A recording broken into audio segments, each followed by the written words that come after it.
Hi boys and girls, it's Miss Julia here. Today I'm going to show you how to make a really easy peanut butter banana smoothie. It's delicious and it's filled with nutrients.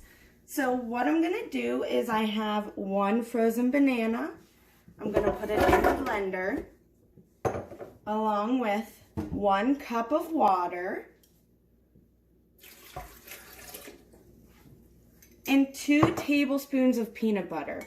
Now we know that peanut butter is a great protein source, bananas are a great fruit, and water is just really good to get everything mixed up.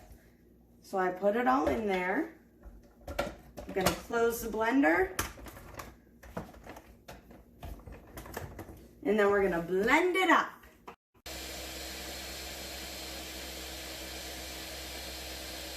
And there you have it, boys and girls, an easy and delicious banana peanut butter smoothie. Have a great day, everyone.